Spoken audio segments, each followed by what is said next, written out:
Votre corps sait des choses sur les gens que votre esprit conscient mettra des mois, voire des années, à comprendre. Cette tension dans l'estomac quand quelqu'un vous étreint, ce frisson qui parcourt votre dos quand vous entendez certains mots, ce besoin inexpliqué de vous éloigner de quelqu'un, même si vous ne pouvez pas expliquer pourquoi. Ce ne sont pas des divagations, ce n'est pas de la paranoïa. C'est quelque chose de beaucoup plus ancien et de beaucoup plus précis. Carl Jung, le grand psychanalyste suisse, appelait cela l'intuition somatique, la sagesse de l'inconscient, qui s'exprime à travers le corps. Et aujourd'hui, vous allez apprendre à l'écouter, avant qu'il ne soit trop tard. Mais avant de continuer, j'ai besoin que vous compreniez quelque chose qui changera complètement la façon dont vous percevez votre propre corps. Ce que je vais vous révéler, ce n'est ni du mysticisme, ni de la pseudo-science, c'est de la neurobiologie, combinée à des décennies d'observations cliniques de Jung et de ses successeurs. Votre corps possède des systèmes d'alerte que votre esprit conscient ne contrôle pas. Et ces systèmes sont conçus pour vous protéger des prédateurs. Le problème, c'est que la société moderne vous a appris à les ignorer. Jung a observé un schéma perturbant chez ses patients, beaucoup d'entre eux. En particulier ceux qui avaient été victimes de manipulateurs et de narcissiques, rapportaient avoir ressenti quelque chose d'étrange dans leur corps, dès la première rencontre avec leur agresseur. Une tension, une gêne, une sensation que quelque chose n'allait pas. Mais ils avaient tous ignoré ces signaux. Pourquoi? Parce que leur esprit conscient leur disait qu'ils étaient irrationnels. Voici le paradoxe que Jung a identifié. Votre esprit conscient traite l'information de manière linéaire et logique. Il a besoin de preuves, d'arguments, d'évidences. Mais votre inconscient traite l'information de manière holistique et instantanée. Il voit des schémas que votre esprit conscient ne peut pas articuler. Et il communique avec vous, à travers le seul canal dont il dispose, votre corps. Quand vous ressentez quelque chose d'étrange près de quelqu'un, ce n'est pas de l'imagination. C'est votre inconscient qui détecte des micro-expressions, des incohérences subtiles, des schémas de comportement qui indiquent un danger. Et il vous le crie à travers des sensations physiques, parce qu'il n'a pas d'autre moyen de vous le faire savoir. Mais attendez, parce que ce qui suit est crucial. Je vais partager avec vous les CPT signaux corporels que votre inconscient utilise pour vous avertir des personnes dangereuses. Ce ne sont pas des signaux génériques. Ce sont des schémas spécifiques que Jung et la neuroscience moderne ont identifiés comme des réponses à des menaces interpersonnelles. Le premier signal est la contraction viscérale. Quand vous êtes près de quelqu'un de dangereux, votre intestin se contracte. Ce n'est pas une métaphore, c'est de la physiologie. Votre système nerveux entérique, ce que les scientifiques appellent le deuxième cerveau, contient plus de 500 millions de neurones. Ce système détecte les menaces. Avant votre cerveau principal, la sensation est spécifique. Ce n'est pas la faim, ce n'est pas une indigestion, c'est une contraction, comme si quelque chose se refermait dans votre abdomen. De nombreuses victimes de narcissiques rapportent avoir ressenti cela dès les premiers rendez-vous, mais l'ont attribué à la nervosité ou à l'émotion. Ce n'était pas de l'émotion, c'était un avertissement. Jung décrivait cela comme la sagesse du corps inférieur. Il croyait que nos organes internes retiennent une mémoire émotionnelle et peuvent détecter un danger, de manière que notre esprit conscient ne comprend pas. La science moderne lui a donné raison. L'intestin produit plus de 90% de la sérotonine du corps et a une connexion directe avec le cerveau, à travers le nerf vague. Si vous ressentez cette contraction viscérale près de quelqu'un, prêtez-y attention. Votre deuxième cerveau essaie de vous dire quelque chose. Le deuxième signal est l'épuisement inexplicable. Il y a des personnes qui drainent littéralement votre énergie. Après avoir été avec elles, vous vous sentez épuisé, d'une manière qui n'a pas de sens logique. Vous n'avez pas fait d'exercice. Vous n'avez pas travaillé dur. Vous étiez simplement en leur présence. Et maintenant, vous êtes vide. Ce n'est pas de l'imagination. C'est un phénomène que Jung appelait le vampirisme psychique. Certaines personnes, en particulier les narcissiques et les psychopathes, ont une façon d'interagir qui extrait l'énergie émotionnelle des autres, ce n'est pas conscient, dans la plupart des cas. C'est simplement comme elle fonctionne. Votre corps détecte cette extraction d'énergie et répond par un épuisement. C'est un signal d'alarme. Il vous dit « cette personne prend plus qu'elle ne donne. Cette personne vous coûte des ressources vitales. Éloignez-vous ». Le troisième signal est l'altération du sommeil. Après avoir interagi avec certaines personnes, votre schéma de sommeil change.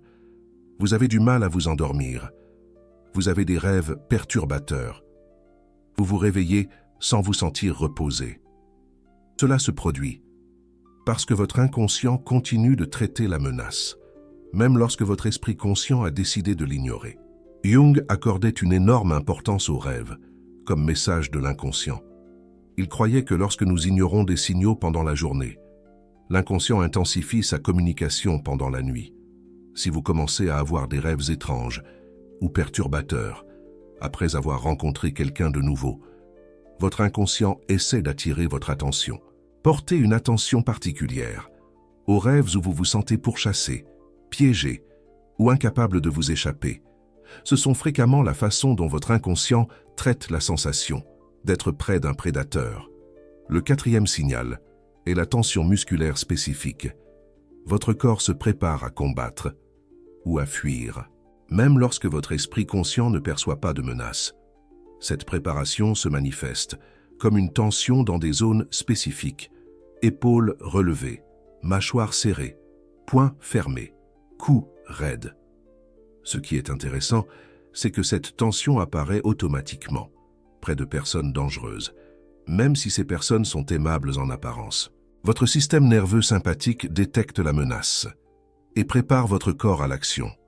Mais comme votre esprit conscient ne voit pas de danger évident, vous ne comprenez pas pourquoi vous êtes si tendu. Jung appelait cela la préparation somatique. Le corps se prépare à un conflit que l'esprit conscient n'a pas encore reconnu. Si vous remarquez que vous êtes toujours tendu près d'une certaine personne, même dans des situations apparemment détendues, votre corps vous dit quelque chose d'important. Le cinquième signal est le changement dans la respiration. Votre respiration devient superficielle et rapide près de personnes dangereuses. C'est une réponse automatique du système nerveux. Le corps se prépare à courir ou à se battre, et la respiration accélérée fait partie de cette préparation.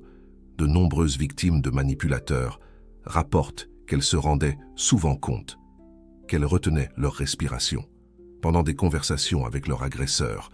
Ce n'était pas conscient. C'était leur corps qui se préparait à quelque chose que leur esprit n'avait pas encore identifié.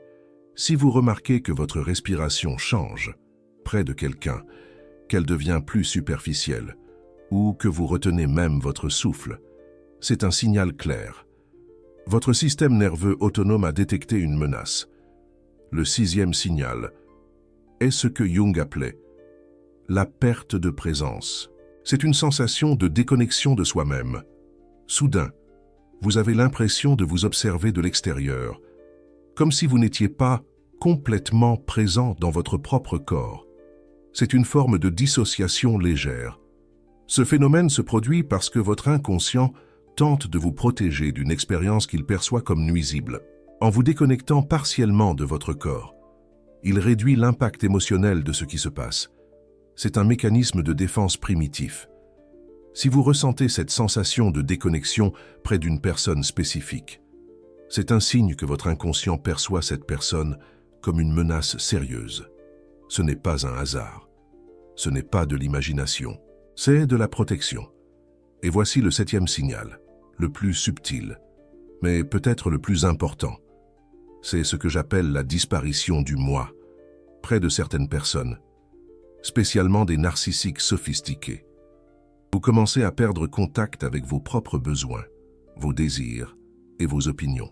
Vous vous trouvez constamment à vous ajuster à ce que l'autre personne veut. Vos propres pensées semblent devenir floues ou moins importantes. Ce n'est pas seulement psychologique. Cela se manifeste physiquement. Une sensation de rétrécissement, comme si vous deveniez plus petit.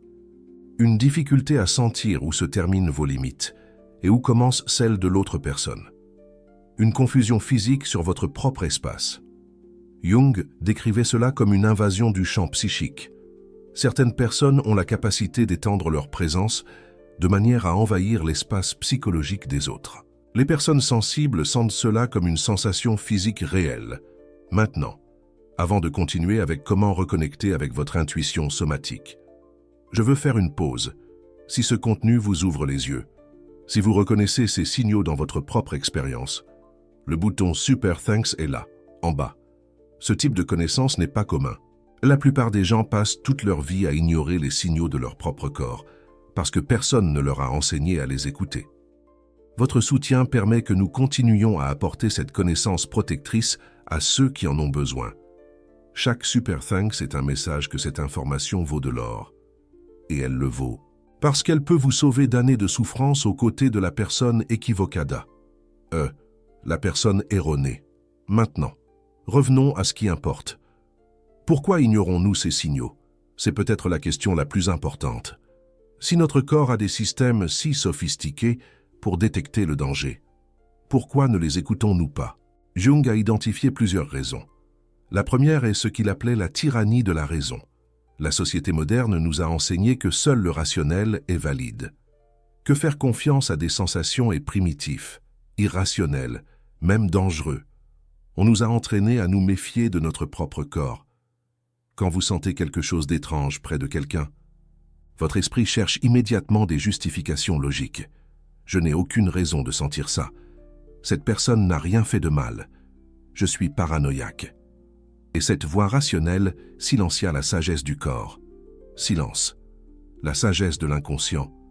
La deuxième raison est la socialisation. Spécialement les femmes, mais aussi beaucoup d'hommes, ont été entraînés à être aimables, à donner des secondes chances, à ne pas juger les gens prématurément. Ce conditionnement social contredit directement les instincts protecteurs du corps. Quand votre corps dit « éloigne-toi », votre socialisation dit « ne sois pas impoli ». Et généralement, la socialisation gagne, jusqu'à ce qu'il soit trop tard. La troisième raison est ce que Jung appelait la blessure de la reconnaissance. Beaucoup de gens, spécialement ceux qui ont eu des enfances difficiles, ont appris à ignorer leurs propres besoins et sensations pour survivre. Si vous avez grandi dans un environnement où vos sentiments n'étaient pas validés, vous avez appris à vous déconnecter d'eux, et cette déconnexion persiste à l'âge adulte. Le corps continue d'envoyer des signaux, mais vous ne savez plus comment les interpréter. Ou pire, vous avez appris à les interpréter à l'envers. L'anxiété près de quelqu'un se transforme en émotion. L'inconfort se transforme en attirance. Le danger se confond avec la passion. Cette inversion est exactement ce que les manipulateurs exploitent. Ils savent que certaines personnes ont perdu la connexion avec leur intuition somatique. Ils savent que ces personnes confondront les signaux de danger avec des signaux d'intensité et de connexion. Et ils utilisent ça pour les piéger. Mais voici la bonne nouvelle. La connexion avec votre intuition somatique peut être restaurée. Jung a développé des pratiques spécifiques pour reconnecter avec la sagesse de l'inconscient. Et je vais les partager avec vous maintenant. La première pratique est ce que Jung appelait l'écoute somatique. C'est un exercice simple, mais puissant. Quand vous êtes avec quelqu'un, spécialement quelqu'un de nouveau, prenez un moment pour diriger votre attention vers votre corps, pas vers vos pensées sur la personne, pas vers ce qu'ils disent, vers votre corps. Demandez-vous, que sens-je physiquement en ce moment? Où est la tension? Ma respiration est-elle normale ou altérée? Est-ce que je ressens une expansion ou une contraction? Ces questions simples peuvent révéler des informations que votre esprit conscient passe à côté. La clé est de le faire sans juger ce que vous sentez. Ne traitez pas de rationaliser ou d'expliquer les sensations. Observez-les simplement. Jung croyait que le simple acte d'observer consciemment les sensations corporelles fortifie la connexion entre l'inconscient et le conscient. La deuxième pratique est de tenir ce que j'appelle un journal somatique. Après avoir interagi avec des personnes, spécialement les nouvelles ou celles qui vous génèrent de la confusion, notez quelles sensations physiques vous avez expérimentées. Soyez précis. N'écrivez pas « je me suis senti bizarre ». Écrivez « j'ai senti une tension dans le cou et l'estomac serré ». Avec le temps, vous commencerez à voir des schémas. Vous remarquerez que certaines personnes génèrent constamment certaines sensations. Et ces sensations deviendront un système d'alerte de plus en plus précis.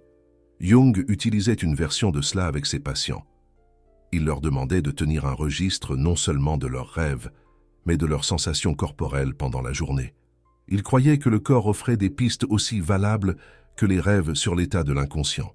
La troisième pratique est d'honorer les signaux sans nécessité de les justifier. C'est peut-être le changement le plus important.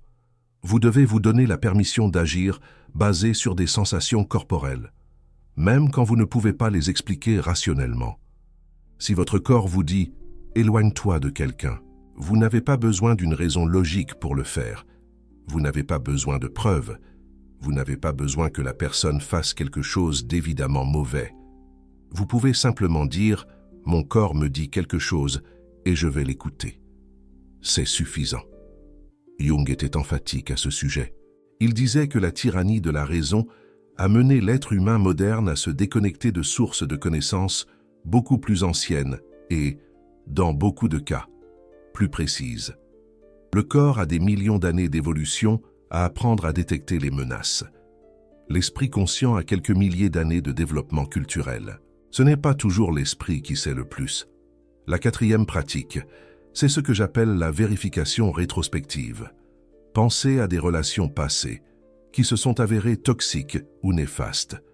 Essayez de vous rappeler comment vous vous sentiez physiquement dans les premières étapes. Presque invariablement, vous constaterez que les signaux étaient là, dès le début. Cet exercice n'est pas pour générer de la culpabilité. Ce n'est pas pour que vous vous punissiez de ne pas avoir écouté. C'est pour calibrer votre système d'alerte. C'est pour que vous reconnaissiez comment se sent votre corps. Quand vous êtes près de quelqu'un qui finira par vous faire du mal, cette information est inestimable pour l'avenir. Carl Jung faisait ce type de travail rétrospectif avec ses patients. Il les aidait à retracer les signaux somatiques qu'ils avaient ignorés dans des relations néfastes. Et il a découvert que presque toujours, les signaux avaient été présents, mais avaient été rationalisés, ignorés ou mal interprétés. La cinquième pratique est peut-être la plus profonde. Jung l'appelait le dialogue avec l'inconscient. Quand vous ressentez un signal somatique fort, au lieu de l'ignorer ou de le rationaliser, parlez-lui, littéralement. Vous fermez les yeux, vous vous concentrez sur la sensation et vous demandez « Qu'est-ce que tu essaies de me dire ?» Puis vous attendez. Parfois, la réponse vient sous forme d'image. Parfois, sous forme de souvenir. Parfois, simplement comme une connaissance qui apparaît. C'est une forme de méditation active que Jung pratiquait régulièrement.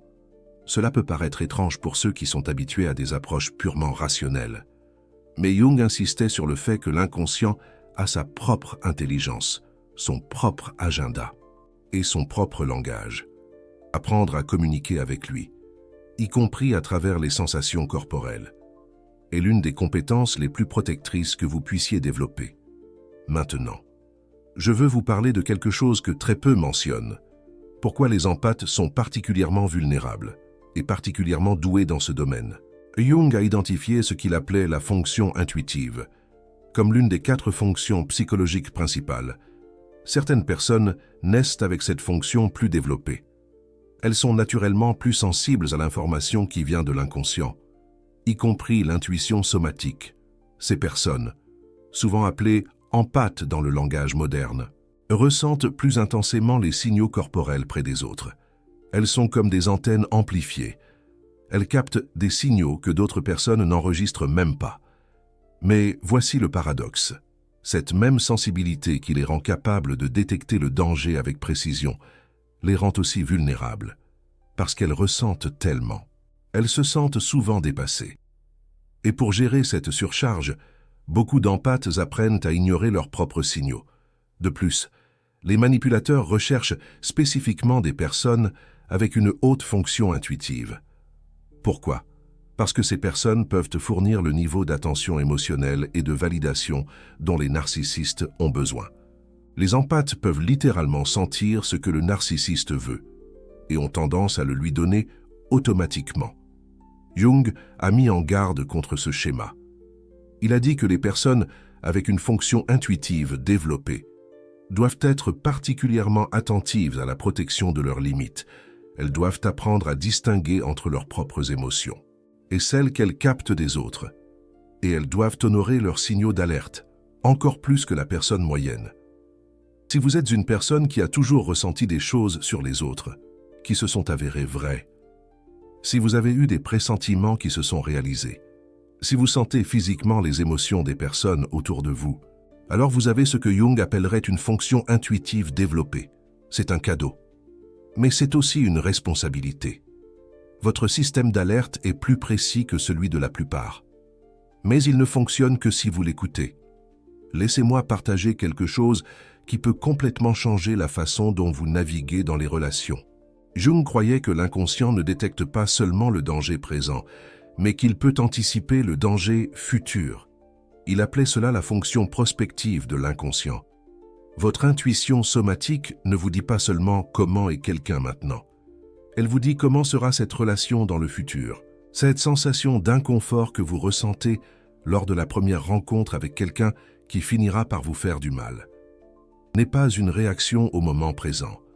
C'est une anticipation de ce qui vient. Votre inconscient a traité toute l'information disponible, y compris des schémas subtils que votre esprit conscient ne peut pas articuler, et est arrivé à une conclusion sur l'avenir de cette interaction. C'est pourquoi les signaux somatiques initiaux sont si importants. Ce ne sont pas seulement des réactions à l'instant présent. Ce sont des prédictions. Et quand nous les ignorons, nous ignorons des informations sur notre propre avenir. Jung a documenté de nombreux cas où des patients avaient eu des rêves prophétiques ou des sensations anticipatoires sur des relations qui se sont finalement avérées toxiques, dans presque tous les cas. Les signaux étaient apparus bien avant que le comportement néfaste ne soit évident. Cela a des implications profondes. Cela signifie que faire confiance à votre intuition somatique, ce n'est pas seulement réagir au présent, c'est protéger votre avenir. Maintenant, je veux vous donner un cadre pratique que vous pouvez utiliser immédiatement quand vous rencontrez quelqu'un de nouveau ou quand vous évaluez une relation existante. Faites ceci. Premièrement, notez vos sensations corporelles. Utilisez les 7 signaux que nous avons discutés comme guide. Contraction viscérale, épuisement inexplicable, altération du sommeil, tension musculaire, changement dans la respiration, perte de présence, disparition du moi. Deuxièmement, prenez ces sensations au sérieux. Ne les rationalisez pas, ne les expliquez pas. Ne cherchez pas d'excuses pour l'autre personne. Enregistrez simplement ce que votre corps dit. Troisièmement, agissez en conséquence. Si votre corps dit danger, vous n'avez pas besoin d'attendre une preuve logique. Vous pouvez vous éloigner. Vous pouvez mettre de la distance. Vous pouvez vous protéger.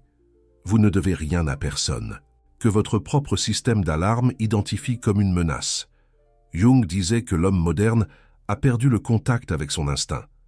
Et cette perte l'a rendu vulnérable aux prédateurs de toutes sortes. Récupérez ce contact. Écoutez la sagesse du corps. Et peut-être la forme la plus fondamentale d'autoprotection qui existe. Une dernière réflexion avant de terminer.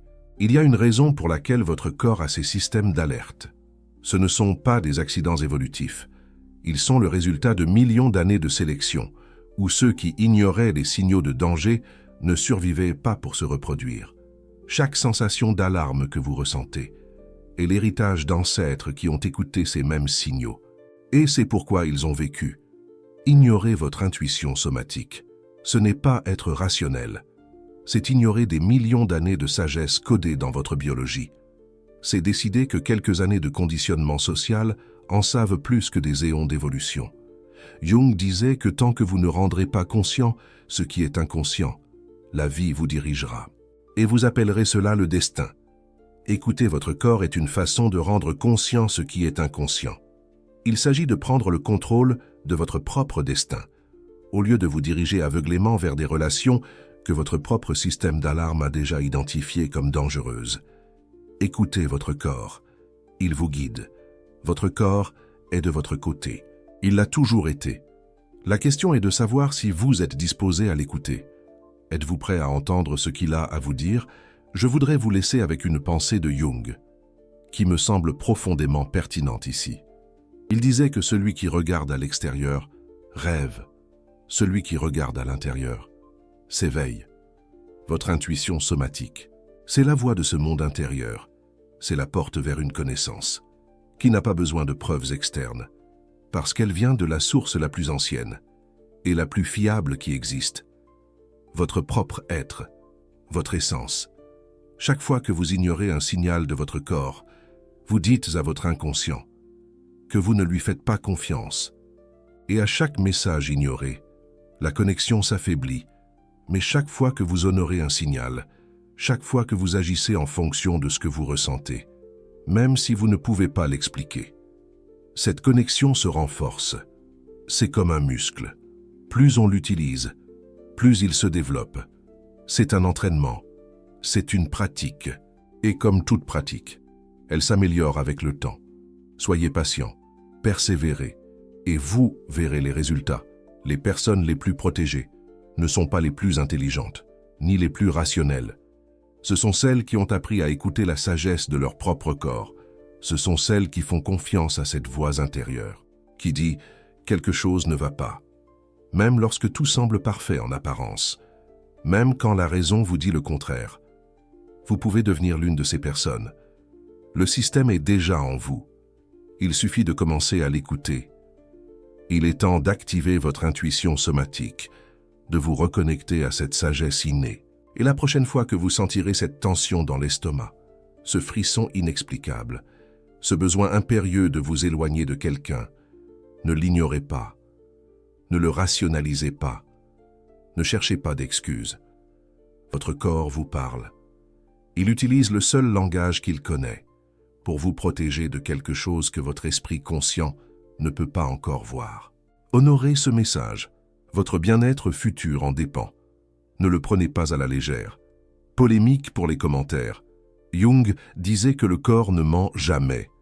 Mais combien de fois la société nous a-t-elle appris à nous méfier de nos propres sensations?